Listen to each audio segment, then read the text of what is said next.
Okay, so hi all, welcome to ACB academy. എല്ലാവർക്കും ACB അക്കാഡമിയുടെ പുതിയ വീഡിയോയിലേക്ക് സ്വാഗതം. നമ്മുടെ MTSന്റെ എക്സാം എല്ലാം കഴിഞ്ഞപ്പോൾ നമുക്കറിയാം പാറ്റേണിലൊക്കെ ഒരുപാട് ചേഞ്ചസ് വന്നതുകൊണ്ട് തന്നെ എത്ര മാർക്കാണ് നമ്മുടെ ഒരു ടാർഗറ്റ് എന്നുള്ളതൊക്കെ ഒരുപാട് പേർക്ക് സംശയം ഉണ്ടായിരിക്കും അല്ലേ.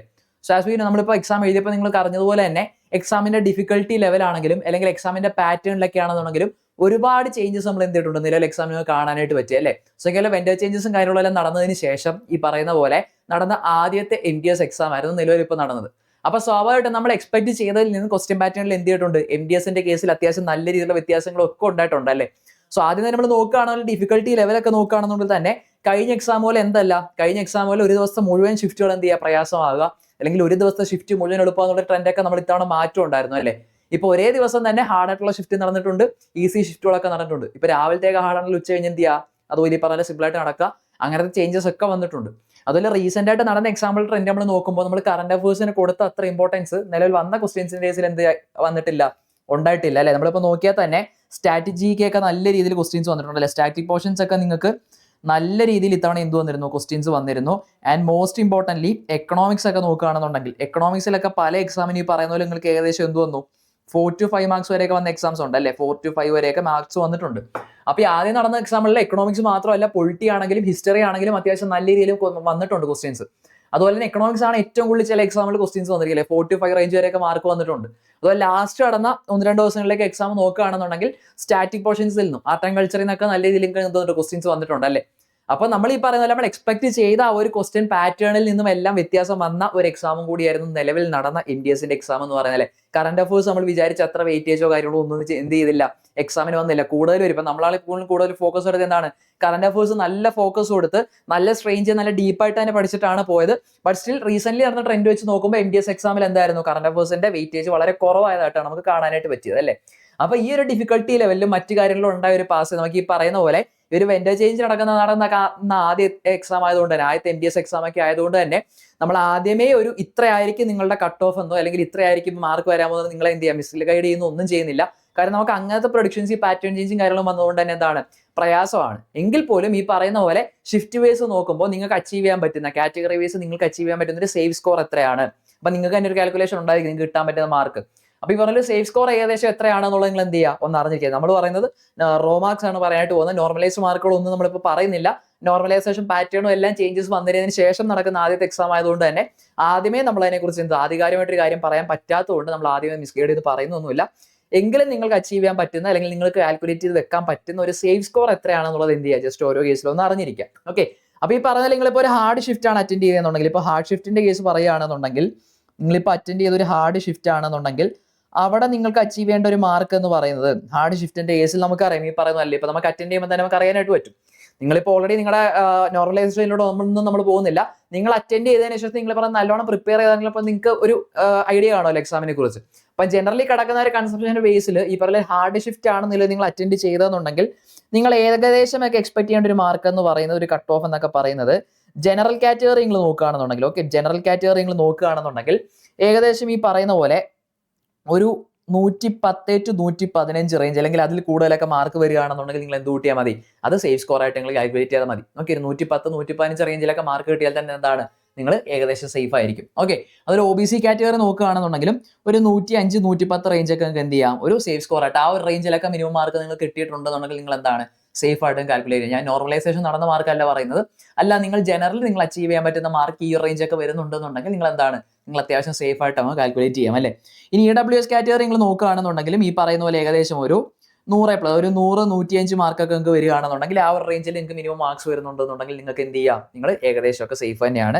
ആൻഡ് SC കാറ്റഗറി ആണെന്നുണ്ടെങ്കിൽ ഒരു എത്രയാണ്, ഏകദേശം 95 to 100 റേഞ്ചൊക്കെ നിങ്ങൾ എന്ത് ചെയ്യുക മാക്സിമം സ്കോർ ചെയ്തിട്ടുണ്ടെന്നുണ്ടെങ്കിൽ നിങ്ങൾക്ക് അതെന്താണ് സേഫ് ആയിട്ട് നിങ്ങൾക്ക് എടുക്കാനായിട്ട് പറ്റും. ആൻഡ് ST കാറ്റഗറി ആണെന്നുണ്ടെങ്കിൽ ഏകദേശം ഒരു 90, 95 കാറ്റഗറി ഒക്കെ എന്താണ് സേഫ് സ്കോർ ആയിട്ട് നമുക്ക് എടുക്കാം അല്ലേ. അപ്പോൾ ഹാർഡ് ഷിഫ്റ്റിന്റെ കേസിൽ ഈ ഒരു രീതിയിലാണ് നമുക്ക് എന്ത് ചെയ്യാൻ പറ്റുക, സേഫ് സ്കോർ നമുക്ക് എന്ത് ചെയ്യാൻ പറ്റുക, എക്സ്പെക്ട് ചെയ്യാനായിട്ടോ അല്ലെ. കട്ട് ഓഫ് നമ്മൾ പറയുന്നില്ല, ഒരു സേഫ് സ്കോർ ആയിട്ട് നിങ്ങൾക്ക് കാൽക്കുലേറ്റ് ചെയ്യാൻ പറ്റുന്ന മാർക്ക് എന്ന് പറയുന്നത് നിലവിൽ എന്താണ് ഇത്ര തന്നെയാണ്. ഓക്കെ, കട്ട് ഓഫ് നമ്മൾ എന്താണ് നോർമലൈസേഷൻ കാര്യങ്ങളും അതിന്റെ പാറ്റേണും എല്ലാം ചേഞ്ചസ് ആണ്, അതുകൊണ്ട് ഇത്രയാണെന്ന് ആധികാരികമായിട്ട് നമ്മൾ പറയുന്നില്ല. എങ്കിലും ഈ പറയുന്ന പോലെ ഒരു സേഫ് സ്കോർ ഈ ഒരു രീതിയിൽ നിങ്ങൾ എന്ത് ചെയ്യുക, കാൽക്കുലേറ്റ് ചെയ്ത് വെക്കാനായിട്ട് നിങ്ങൾ ശ്രദ്ധിക്കുക. ഓക്കെ, അതുപോലെ നിങ്ങൾ അറ്റൻഡ് ചെയ്ത് ഈ പറയുന്ന ഒരു ഈസി ഷിഫ്റ്റ് ആണെന്നുണ്ടെങ്കിൽ ഇപ്പൊ നടന്ന അനലൈസും കാര്യങ്ങളെല്ലാം നോക്കുമ്പോൾ നിങ്ങളുടെ ഒരു ഈസി ഷിഫ്റ്റ് ആയിട്ടാണ് നിങ്ങൾക്ക് തോന്നുന്നതെന്നുണ്ടെങ്കിൽ അവിടെ നിങ്ങൾ ഏകദേശം സ്കോർ ചെയ്യേണ്ട മാർക്ക് എന്നൊക്കെ പറയുന്നത് നിങ്ങൾ ജനറൽ കാറ്റഗറി ആണെന്നുണ്ടെങ്കിൽ മാക്സിമം ഒരു 120-125 റേഞ്ചിലൊക്കെ മാർക്ക് ഉണ്ടെന്നുണ്ടെങ്കിൽ നിങ്ങളൊന്നും നോക്കേണ്ട കാര്യമില്ല, നിങ്ങൾ അവിടെ സേഫ് ആയിരിക്കും. ഓക്കെ, സേഫ് ആയിരിക്കും. അതുപോലെ തന്നെ OBC കാറ്റഗറി ആണെന്നുണ്ടെങ്കിൽ ഏകദേശം ഒരു 115 പ്ലസ്, അതായത് 115-120 റേഞ്ചിലൊക്കെ മാർക്കാണ് നിങ്ങൾക്ക് ലഭിക്കുന്നതെന്നുണ്ടെങ്കിൽ നിങ്ങൾ അത്യാവശ്യം അവിടെ സേഫ് ആണ്. ഓക്കെ, അത്യാവശ്യം സേഫ് ആണ്. ആൻഡ് EWS കാറ്റഗറി വരുമ്പോഴത്തേക്ക് അവിടെ ഏകദേശം ഒരു 110-115 മാർക്കിനകത്ത് നിങ്ങൾക്ക് മാർക്ക് വരികയാണെന്നുണ്ടെങ്കിൽ ഒരു 110-115 റേഞ്ചിലൊക്കെ മാർക്ക് വരികയാണെന്നുണ്ടെങ്കിൽ നിങ്ങൾ എന്ത് ചെയ്യേണ്ട, വലുതായിട്ട് ടെൻഷൻ അടിക്കുകയും കാര്യങ്ങളൊന്നും വേണ്ട. നമ്മൾ ഏറെക്കുറെ അവിടെ എന്താണ്, സേഫ് തന്നെയാണ് കേട്ടോ, ഏറെക്കുറെ നമ്മൾ സേഫ് തന്നെയാണ്. ആൻഡ് SC കാറ്റഗറി ആണെന്നുണ്ടെങ്കിൽ മാക്സിമം ഒരു 105-110 റേഞ്ചിലേക്കൊക്കെ സ്കോർ ചെയ്യാനായിട്ട് ശ്രദ്ധിക്കുക. അതുപോലെ തന്നെ ST കാറ്റഗറി ആണെന്നുണ്ടെങ്കിൽ ഈ പറയുന്ന പോലെ ഒരു 100+, 100-105 റേഞ്ചൊക്കെ വന്നാൽ നിങ്ങൾക്ക് പിന്നെ ഒന്നും നോക്കേണ്ടതില്ല, സേഫ് ആണ്. ഓക്കെ, അപ്പൊ ഈ രീതിയിലാണ് മാർക്ക് കാൽക്കുലേറ്റ് ചെയ്യുന്നത്. ഞാൻ പറഞ്ഞ നല്ല രീതിയിലുള്ള പാറ്റേൺ ചേഞ്ച് ഇത്തവണത്തെ എക്സാമിന് ഉണ്ടായിട്ടുണ്ട്. നമ്മൾ പ്രെഡിക്റ്റ് ചെയ്ത അല്ലെങ്കിൽ അതേ ക്വസ്റ്റ്യൻ പാറ്റേൺ ഒക്കെയാണോ വന്നതല്ല, നല്ല രീതിയിൽ വെയിറ്റേജിലും കാര്യങ്ങളെല്ലാം നല്ല രീതിയിൽ ചേഞ്ചസ് വന്നിട്ടുണ്ട്. അതുപോലെ തന്നെ ഈ പറയുന്ന പോലെ എന്താണ്, നമ്മൾ ഈ പറഞ്ഞ ഡിഫിക്കൽട്ടി ലെവലിലും വലിയ രീതിയിലുള്ള വ്യത്യാസങ്ങൾ വന്നിട്ടുണ്ട്. സോ നോർമലൈസേഷനോട് ബന്ധപ്പെട്ട കൂടുതൽ കാര്യങ്ങളൊക്കെ വരുമ്പോഴും കട്ട് ഓഫ് വരുമ്പോഴും കൂടുതൽ അപ്ഡേറ്റ്സ് നമ്മൾ ചാനൽ ത്രൂ പ്രൊവൈഡ് ചെയ്യുന്നതായിരിക്കും. എങ്കിലും ഒരു റഫ് ഒരു കാൽക്കുലേഷന് വേണ്ടിയിട്ട് നിങ്ങൾ കൂടുതൽ ടെൻഷൻ ഒഴിവാക്കുന്നതിന് വേണ്ടിയിട്ട് നിങ്ങളുടെ സേഫ് സ്കോർ നിങ്ങൾ എന്ത് ചെയ്യുക, ഇപ്പോഴൊന്ന് കാൽക്കുലേറ്റ് ചെയ്ത് പഠിച്ചിരിക്കാനായിട്ട് ശ്രദ്ധിക്കുക. ഓക്കെ, നിങ്ങൾ അതൊന്ന് മൈൻഡിൽ വെച്ചേക്കാം. അപ്പോൾ ഈ റേഞ്ചിലാണ് നമുക്ക് മാർക്ക് വരുന്നത്. അപ്പൊ ഈ പറയുന്ന പോലെ എല്ലാ ടോപ്പിക്സിന്റെയും നമ്മൾ ഈ പറഞ്ഞ പോലെ ഏതെങ്കിലും ഒരു ഏരിയ ഫോക്കസ് ചെയ്ത് മാത്രം പഠിച്ചിട്ട് പോയാൽ നമുക്ക് മാർക്ക് സ്കോർ ചെയ്യാൻ പറ്റുക എന്നുള്ള ട്രെൻഡാണോ ഇപ്പോഴത്തെ NTSC നമുക്ക് മനസ്സിലാവുക? അല്ല, ഡീപ് സ്റ്റഡി നമുക്ക് ആവശ്യമാണ്. എല്ലാ ഏരിയാസും ഫോക്കസ് ചെയ്ത് പഠിക്കണം അല്ലെ. ഇപ്പോൾ ഒരെണ്ണത്തിൽ എക്കണോമിക്സ് ആണെങ്കിൽ അടുത്തതിൽ പൊളിറ്റിക്കാണ് ഇമ്പോർട്ടൻസ് വരുന്നത്. അപ്പൊ എല്ലാ ഏരിയാസും ഫോക്കസ് ചെയ്ത് പഠിക്കുക എന്നുള്ളത് ഇനി അങ്ങോട്ടുള്ള SSC എക്സാംസിന് എന്താണ്, ഇമ്പോർട്ടന്റ് ആണ്. വെണ്ടർ ചേഞ്ച് ആയിട്ട് ബന്ധപ്പെട്ട കാര്യങ്ങളൊക്കെ നടക്കുന്നുണ്ട്. നമുക്ക് ഈ നിലവിൽ അതിനെക്കുറിച്ച് ക്ലാരിഫിക്കേഷൻ ഒന്നും ഇല്ലാത്തടത്ത് നമ്മൾ ഇനി എന്ത് ചെയ്യുക, ഈ ഒരു സ്റ്റഡി പാറ്റേൺ എന്ത് ചെയ്യുക, ഫോക്കസ് ചെയ്ത് പഠിക്കുക എന്നുള്ളതിനാണ് അല്ലെ. അപ്പൊ ഇനി എന്തൊക്കെ സംഭവിച്ചാലും ഇനി വരാൻ പോകുന്ന എക്സാമിൽ നിങ്ങൾ ചെയ്യേണ്ടത് ഡീപ് സ്റ്റഡി തന്നെയാണ്. നമ്മൾ ഈ പറയുന്ന പോലെ ഫോക്കസ് ഏരിയാസ് നോക്കിയിട്ട് 1-2 ടോപ്പിക്സ് മാത്രം എന്ത് ചെയ്യുക, ഇമ്പോർട്ടൻസ് കൊടുക്കുക, അല്ലെങ്കിൽ 1-2 സബ്ജക്ട്സ് മാത്രം ഫോക്കസ് കൊടുക്കുക. ഇതൊന്നും ഇനി എഫക്റ്റീവ് ആണെന്ന് പറയാനായിട്ട് പറ്റുമോ? ഒരിക്കലും ഇല്ല. അതൊന്നും ഇനി എഫക്റ്റീവേ അല്ല, ഒരു രീതിയിൽ എഫക്റ്റീവ് അല്ല. സോ ഇനി അങ്ങോട്ടുള്ള എക്സാംസിൽ നിങ്ങൾ എല്ലാം ചെയ്യേണ്ടതെന്ന് പറയുന്നത് നമുക്ക് സ്റ്റാർട്ടിങ്ങിൽ തന്നെ, അത് ഇപ്പോഴത്തെ MTS നിങ്ങൾ എഴുതി നിങ്ങൾക്ക് പെർഫോം ചെയ്യാൻ പറ്റിയില്ല എന്നുണ്ടെങ്കിൽ ഇപ്പോൾ തന്നെ വരാൻ പോകുന്ന വർഷത്തേക്കുള്ള പ്രിപ്പറേഷൻസ് നിങ്ങൾ സ്റ്റാർട്ട് ചെയ്യുക എന്നുള്ളത് തന്നെയാണ് ഏറ്റവും പ്രധാനം അല്ലേ. സോ ഡീപ് സ്റ്റഡി ഇനി അങ്ങോട്ടുള്ള എക്സാംസിന് നമുക്ക് വളരെയധികം ഇമ്പോർട്ടന്റ് ആണ് SSCയുടെ കേസിൽ. സോ നിങ്ങളുടെ ആ ഒരു ഡീപ് സ്റ്റഡിക്ക് എല്ലാ സപ്പോർട്ടും പ്രൊവൈഡ് ചെയ്യാൻ വേണ്ടിയിട്ട് നമ്മൾ SSCയുടെ ഒരു ഫൗണ്ടേഷൻ ബാച്ച്, അതായത് എല്ലാ മേജർ SSC എക്സാംസിനും വേണ്ടിയിട്ടുള്ള CGL, CHSL, അതുപോലെ MTS, CPO, GD എക്സാംസിന് എല്ലാം വേണ്ടിയിട്ടുള്ള ഒരു SSCയുടെ ഫൗണ്ടേഷൻ ബാച്ച് നമ്മൾ നിലവിൽ ജോയിൻ ചെയ്തിരിക്കുകയാണ്. ഒരു ഇന്റഗ്രേറ്റഡ് ബാച്ചാണ് SSC എക്സാംസിന് വേണ്ടിയിട്ടുള്ളത്. സോ ഈ എക്സാമുകൾക്ക് SSC എക്സാമിന് പ്രിപ്പയർ ചെയ്യുന്ന ഒരു ഉദ്യോഗാർത്ഥിയാണ് നിങ്ങളെന്നുണ്ടെങ്കിൽ നിങ്ങളുടെ ഈ പഠനങ്ങളെ എല്ലാം ഇന്റഗ്രേറ്റ് ചെയ്ത് എല്ലാ എക്സാംസിനും നിങ്ങൾ റെഡിയാക്കുന്ന രീതിയിലുള്ള ഒരു ബാച്ചാണ് നമ്മുടെ SSCയുടെ ഫൗണ്ടേഷൻ ബാച്ച് എന്ന് പറയുന്നത്. ഡെയിലി സ്റ്റഡി പ്ലാൻ ബേസ്ഡ് ക്ലാസ്സുകൾ ഉണ്ടായിരിക്കും. സോ ഓരോ ദിവസവും പഠിക്കേണ്ട ടോപ്പിക്സ് എന്തൊക്കെയാണ്, എന്തൊക്കെ കവർ ചെയ്യണം എന്നുള്ളതിന് കൃത്യമായിട്ടുള്ള ഗൈഡൻസും ക്ലാസ്സും നോട്ട്സും എല്ലാം നിങ്ങൾക്ക് പ്രൊവൈഡ് ചെയ്യുന്നതായിരിക്കും. Sections live and recorded sections ആയിട്ടായിരിക്കും വരിക. സോ നിങ്ങൾക്ക് ഈസി ആയിട്ട് അത് ആക്സസ് ചെയ്യാൻ നിങ്ങളുടെ ടൈമിനനുസരിച്ച് കൺവീനിയന്റിൽ പഠിക്കാനും എല്ലാം പറ്റും. ആൻഡ് നമുക്ക് മോക്ക് ടെസ്റ്റ് റെഗുലർ ബേസിൽ ഉണ്ടായിരിക്കും. റെഗുലർ ബേസിൽ നമുക്ക് കറക്റ്റ് ആയിട്ട് കവർ ചെയ്യുന്ന രീതിയിൽ എല്ലാ ടോപ്പിക്കിൽ നിന്നുള്ള PYQs അറ്റൻഡ് ചെയ്യാൻ പറ്റുന്ന രീതിയിൽ തന്നെയുള്ള മോക്ക് ടെസ്റ്റുകൾ നിങ്ങൾക്ക് പ്രൊവൈഡ് ചെയ്യുന്നതായിരിക്കും. സ്പെഷ്യൽ ടോപ്പിക്സിന്റെ ക്ലാസ്സുകൾ ഉണ്ടായിരിക്കും. അതുപോലെ തന്നെ കറന്റ് അഫേഴ്സ് സ്പെഷ്യൽ സെക്ഷൻസ് നിങ്ങൾക്ക് പ്രൊവൈഡ് ചെയ്യുന്നതായിരിക്കും. ആൻഡ് ഓഫ് കോഴ്സ് മെന്റർഷിപ്പ് സപ്പോർട്ടോടെ തന്നെ PYQ ബേസ്ഡ് ആയിട്ടുള്ള റിവിഷൻ ക്ലാസ്സസ് നിങ്ങൾക്ക് കണ്ടക്ട് ചെയ്യുന്നതായിരിക്കും.